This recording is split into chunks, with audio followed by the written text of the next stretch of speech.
Assalamualaikum warahmatullahi wabarakatuh. Selamat pagi. Kembali lagi di materi Bapak pada pagi hari ini. Semoga seluruh siswa-siswi sekalian dalam keadaan sehat.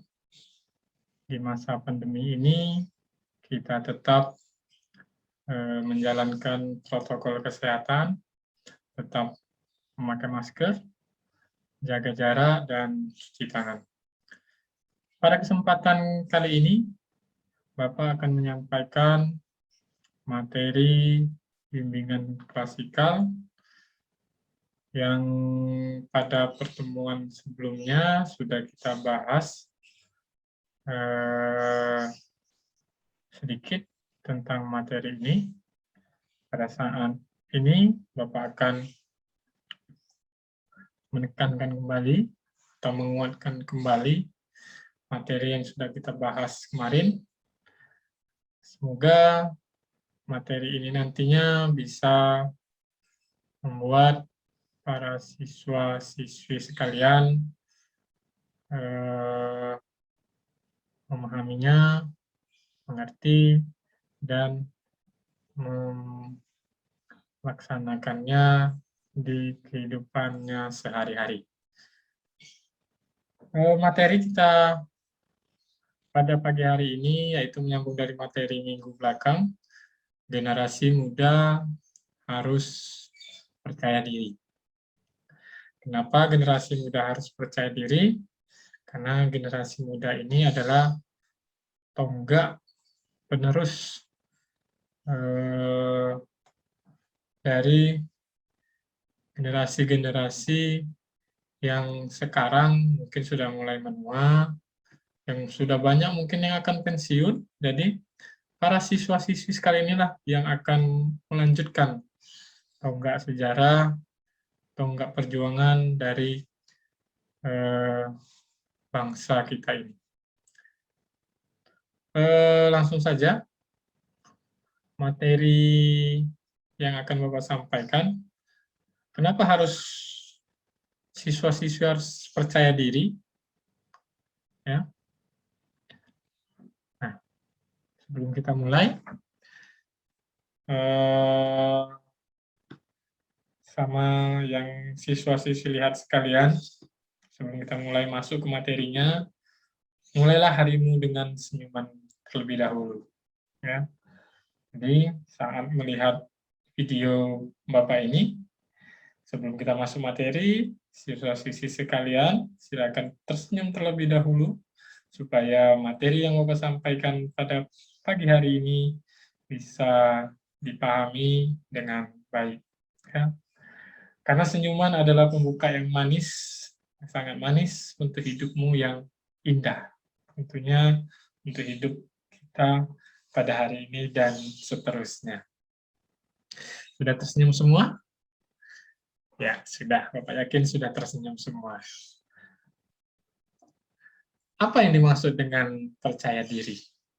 Apakah siswa-siswi sekalian sudah percaya diri? Atau percaya dirinya sudah muncul, tapi belum terlalu ibaratnya belum terlalu pede, belum terlalu yakin akan kemampuan diri sendiri, dikaitkan dengan proses pelaksanaan belajar mengajar kita di sekolah, apakah seluruh siswa-siswi sudah berani tampil di depan kelas, ya, berani bertanya dengan guru mata pelajarannya, atau berani menjawab apa yang disampaikan oleh guru mata pelajarannya. Dan mungkin berani bergaul juga dengan lingkungan di sekolah, ya, mencari teman, ya. Jadi apa yang dimaksud dengan percaya diri? Nah, percaya diri adalah ya, yakin bahwa dirinya dapat atau mampu melakukan sesuatu. Ya, berarti seluruh siswi sekalian harus yakin dan mampu untuk melakukan sesuatu yang akan siswa-siswi lakukan. Misal, dalam kehidupan sehari-hari dikaitkan dengan proses belajar mengajar di sekolah, siswa-siswi yakin bisa menjawab pertanyaan dilemparkan oleh guru. Ya, biasanya guru mapel dalam proses pelaksanaan belajar mengajar seringkali menanyakan tentang pelajarannya, apakah sudah paham atau belum, ya, apakah yakin seluruh siswa-siswi menjawabnya. Kalau memang belum paham, apakah yakin siswa-siswi mampu bertanya kepada guru.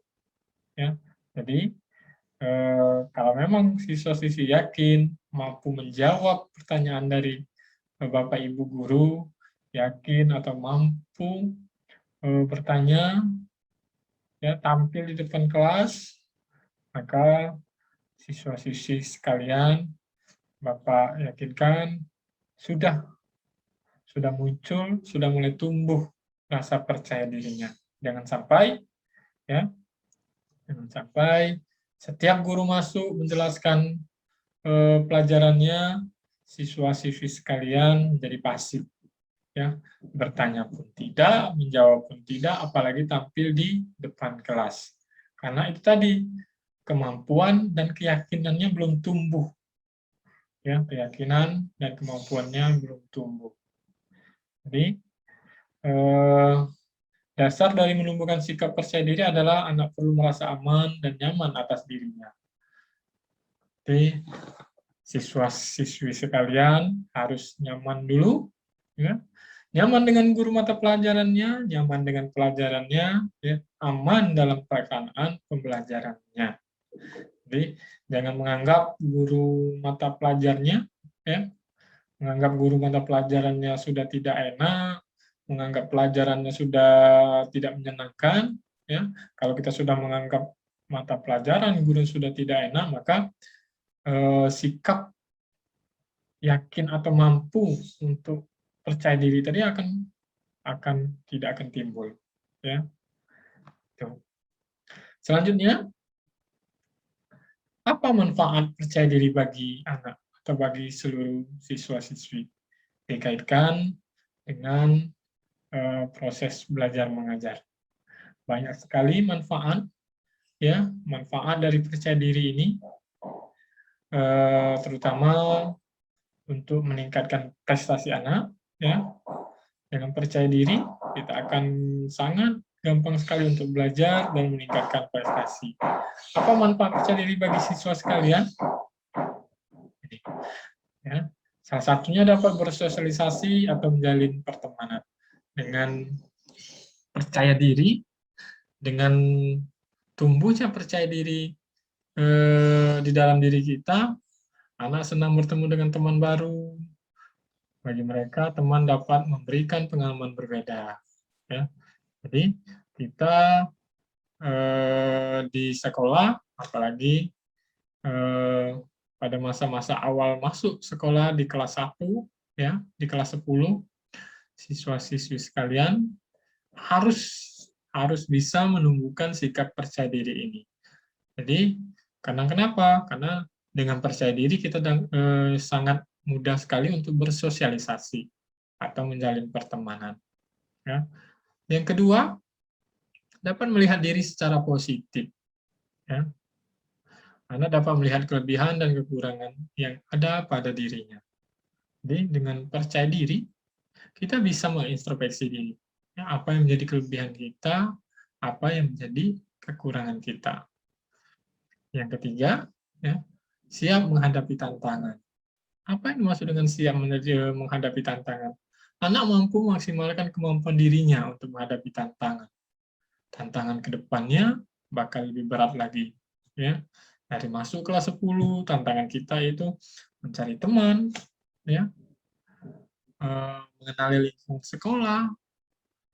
Lingkungan sekolah ini banyak aspeknya, dari dewan guru, apa-apa saja yang ada di lingkungan sekolah ini harus kita kenali. Misal, anak ikut pemilihan menjadi calon ketua kelas karena kemampuannya berani mengeluarkan pendapat dengan baik. Ya. Jadi karena anak ini percaya dirinya sudah tumbuh, PD-nya sudah tinggi, ya, terus komunikasinya juga bagus, karena dengan orang percaya diri itu biasanya komunikasinya bagus, ya. Jadi dia mencalonkan diri untuk menjadi ketua kelas. Bukan hanya ketua kelas. Kalau di lingkungan sekolah kita bisa jadi ketua OSIS dan pengurus-pengurus OSIS, misalnya sekretaris, bendahara, ya pengurus kelas misalnya, wakil ketua kelas, ya sekretaris di kelasnya, bisa jadi. Selanjutnya, bagaimana ciri-ciri anak yang percaya diri? Tentunya siswa-siswi sekalian dalam bergaul di lingkungan sekolah banyak menemukan dan bisa sangat mudah menemukan mana teman-teman yang percaya dirinya tinggi, mana yang malu-malu, mana yang misalnya diajak kemana saja orangnya care, ya, bagus, baik orangnya. Bagaimana ciri-ciri anak yang percaya diri? Ya, yang pertama, mampu menyesuaikan diri dan berkomunikasi di berbagai situasi. Ya, bagaimanapun situasinya, anak yang percaya diri ini tadi, ya, bisa menyesuaikan lingkungan sosialnya. Ya, bergaul dan berkomunikasi dengan baik dengan orang-orang yang berada di sekitarnya. Bayangkan kalau misalnya kita tidak percaya diri, jadi pendiam, siswa baru di kelas di sekolah tersebut dan di dalam ruangan kelas tersebut, masuk kita ke sekolah hari pertama, masuk kita ke ruang kelas dengan berdiam diri, percaya dirinya tidak ada, maka kita akan sangat kesulitan untuk mendapatkan teman. Dan Bapak yakin kita akan juga kesulitan untuk belajar, mengikuti proses belajar mengajar di sekolah. Jadi, kita harus mampu menyesuaikan diri dan berkomunikasi di berbagai situasi. Yang kedua, berani mengambil risiko. Ya, berani mengambil risiko. Anak suka akan tantangan dan berani mencoba hal baru. Ya. Jadi, orang percaya diri ini biasanya dia sangat suka sekali tantangan. Ya. Contohnya tadi, mencalonkan diri menjadi ketua kelas. Ini adalah tantangan buat siswa tersebut. Ya. Apakah dia akan berhasil atau tidak dengan kemampuan yang telah dimilikinya. Yang selanjutnya, berani mengakui ketika belum paham. Nah, ini banyak sekali yang terjadi di lingkungan sekolah kita. Padahal, seyogyanya kurikulum sekarang ini adalah kurikulum K13 yang mewajibkan, mengharuskan seluruh siswa aktif dalam proses belajar mengajar. Jadi bukan gurunya saja yang aktif. Yang lebih harus aktif itu adalah siswanya. Ya. Anak sangat percaya pada kemampuan dirinya karena itu mengakibatkan bahwa ia belum paham tidak mengganggu harga dirinya. Jadi kalau memang belum paham, pada saat proses belajar mengajar, silakan ditanyakan kepada guru mapelnya, ya, kepada guru mata pelajarannya, yang bagian mana yang belum paham, silakan ditanyakan, munculkan. Ini kadang-kadang dewan guru yang mengajar di kelas tersebut biasanya mengatakan, sudah paham atau belum anak-anak? Nah, kadang kita percaya dirinya tadi belum tumbuh, kadang kita tidak berani menjawabnya. Ya, tidak berani. Tidak berani mengemukakan pendapatnya, tidak berani mengeluarkan argumentasinya. Maka dengan percaya diri, ya, kita berani mengakui ketika kita belum paham. Tanyakan. Ya, tanyakan di bagian mana yang belum kita paham. Terus, yang keempat, belajar dan pantang menyerah. Ya, jangan kita menanyakan yang kita belum paham, setelah guru mata pelajaran tersebut menjelaskan kembali, menjawab dari pertanyaan kita, ya, kita tidak mempelajarinya. Ya. Harusnya kita belajar dan pantang menyerah. Ya, pelajari lagi yang mana kita belum paham, sudah dijawab dan dijelaskan oleh guru, maka kita akan pelajari kembali. Karena percaya pada proses belajar termasuk ketika mengalami kegagalan. Dan yakinlah, apapun yang kita pelajari, apapun yang kita kerjakan, tidak sepenuhnya akan berhasil. Ya. Jadi, pahami juga faktor kegagalannya.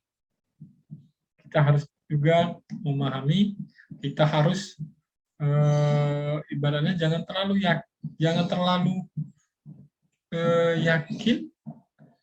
yakin akan sesuatu bahwasanya akan berhasil dengan baik. Bukan berarti kita pesimis, ya. Boleh kita yakin, tetapi kita harus pada saat nanti kita mengalami kegagalan, jangan menjadi faktor yang tidak menyemangati kita. Jadikanlah kegagalan ini sebagai bahan untuk terus maju, berjuang dan berjuang. Ya, jadikan pelajaran. Seumpama kita gagal, ya, mendapatkan juara di kelasnya, ya, maka kita harus belajar dari kegagalan ini. Kenapa saya belum bisa mendapatkan juara yang saya inginkan? Oh, kemarin saya kurang belajar. Oh, kemarin saya sudah belajar tetapi masih belum terlalu semangat. Ya. Oh, kemarin saya sudah belajar tetapi di samping saya mungkin masih ada handphone saya yang sekali-kali saya lihat, saya main game. Jadi harus dipelajari kegagalannya dan ditingkatkan untuk ke depannya. Seterusnya, faktor-faktor yang menyebabkan anak menjadi tidak percaya diri. Apa saja yang menjadi faktor seluruh siswa tidak percaya diri? Faktor fisik, ya, bentuk fisik. Bisa jadi, bentuk tubuh yang bagus dan profesional tentu akan membuat seorang merasa lebih percaya diri. Tidak menutup kemungkinan ini memang benar, ya. Kadangkala Bapak mengasihkan contoh, mungkin ada siswa-siswi perempuan yang kalau mungkin lewat KS di sekolah itu, kadang permisi dulu dengan pengurus UKS-nya, Bu, numpang untuk menimbang badan. Ya. Setelah dilihat angkanya, ya, ternyata sudah lebih dari idealnya, maka dia mulai, oh saya sudah terlalu gendut, ya, badan saya sudah terlalu besar. Jadi membuatkan si anak tidak percaya diri. Atau bisa jadi dari bentuk muka. Kadang kita melihat teman kita yang mungkin lebih ganteng, lebih cantik dari kita, ya, itu yang bisa menyebabkan kita menjadi tidak percaya diri. Padahal, ya, apapun bentuk fisik kita, ya, pasti ada kelebihan dan kekurangan. Orang yang ganteng juga pasti ada kekurangannya. Orang yang seperti kita, yang mungkin siswa-siswi anggap siswa-siswi sekalian itu mungkin tidak terlalu ganteng, tidak terlalu cantik, mungkin ada kelebihannya di balik itu. Jadi jangan dijadikan faktor fisik ini untuk membuat kita terhalang untuk menumbuhkan rasa percaya diri. Ya. Yang kedua, status ekonomi. Status ekonomi yang menengah atau lemah bisa mempengaruhi kepercayaan diri seorang. Ya. Datang ke sekolah, yang lainnya mungkin naik motor, ya, kita malah jalan kaki. Ya. Kita sudah naik motornya mungkin belum terlalu bagus, terus kita bandingkan lagi dengan teman kita, motornya sudah bagus, ini yang membuat kita tidak percaya diri lagi, motornya bagus, sedang tersetir, saya tidak. Jadi, pandai-pandailah untuk bersyukur, sering-seringlah untuk bersyukur. Pada saat di posisi kita sekarang, banyak orang yang menginginkan posisi kita sekarang. Pada saat kita seperti ini, banyak orang yang melihat kita, ingin menjadi kita. Ya. Pada saat kita berangkat ke sekolah dengan jalan kaki, ya, ada anak yang lain yang mungkin tidak sengaja melihat kita, dia belum bisa dapat bersekolah karena faktor ekonomi yang mungkin lebih parah dari kita, dia pagi-pagi sudah mungkin berjualan kue membantu ibunya, sedangkan kita sudah berangkat sekolah, dia juga berpikir alangkah senangnya saya bisa bersekolah walaupun cuma berjalan kaki. Jadi bersyukurlah dengan keadaan kita. Ya. Dan jangan pernah kita mengeluh gara-gara faktor ekonomi. Ya. Yang ketiga, banyak melarang anak. Ini biasanya terjadi pada saat kita masih kecil, ya, masih anak-anak, dan kita beraktivitas itu sering dilarang oleh orang tua. Karena mungkin orang tua juga merasa khawatir, mungkin kita sering naik kursi, ataupun apa saja, orang tua kita terlalu menghalangi, terlalu banyak sekali mengatakan jangan. Ya, terlalu banyak sekali mengatakan jangan. Jangan nak, jangan lakukan ini, jangan, dan jangan. Ini yang bisa membuat ke depannya si anak tidak percaya diri untuk melakukan sesuatu. Yang selanjutnya, keempat, pendidikan dan kemampuan. Ya. Yakinlah, pendidikan yang tinggi itu bisa mempengaruhi tingkat kepercayaan diri anak. Dari pendidikan mendapatkan prestasi, anak yang berprestasi cenderung akan lebih percaya diri lagi dibanding anak yang mungkin belum bisa berprestasi. Oke, selanjutnya, tidak memberikan anak peranan dan tanggung jawab di rumah. Ya. Kalau kita di rumah selalu dimanja, tidak diberikan tanggung jawab apapun, ya, pokoknya sepulang sekolah, lepas bajunya di mana, sepatunya di mana, yang mungkin nanti akan dibereskan oleh kakak kita, orang tua kita, ya. Jadi orang tua tidak memberikan tanggung jawab. Seharusnya di rumah juga orang tua harus memberikan tanggung jawab pada si anak, supaya si anak bisa belajar mandiri, bisa belajar mempertanggungjawabkan apa yang ditugaskan kepadanya. Selanjutnya, hubungan orang tua dan anak kurang harmonis. Misalnya, kalau dari keluarganya sudah tidak harmonis, anak juga akan menjadi pendiam, kurang percaya diri, dan biasanya kurang bersyukur. Kalau sudah tidak bersyukur lagi, maka apapun yang menjadi pekerjaan anak cenderung tidak akan berhasil. Karena itu tadi, faktor pendorong yang paling penting dari orang tua ini yang tidak ada lagi. Terus selanjutnya, bagaimana meningkatkan dan menumbuhkan rasa percaya diri? Nih, mempunyai kesehatan jasmani dan rohani yang baik. Kita harus sehat dulu modal, ya, sehat jasmani dan rohani. Dengan kita datang ke sekolah dalam keadaan sehat jasmani dan rohani, maka kita siap untuk mengikuti pelajaran pada hari tersebut. Tapi karena kalau kita dari rumah saja sudah sempoyongan, sudah sakit, mungkin sudah kepalanya agak nyut-nyutan, ya, apalagi dengan mungkin agak sakit gigi, maka dalam proses mengikuti belajar di sekolah pada hari tersebut, si anak tidak akan maksimal. Jangankan ingin bertanya pada saat guru mata pelajaran menjelaskan atau menyuruh bertanya, tidak bertanya pun kita sudah tidak konsentrasi kalau kita sakit. Ya. Jadilah diri sendiri dan harus mandiri. Jangan menjadi orang lain.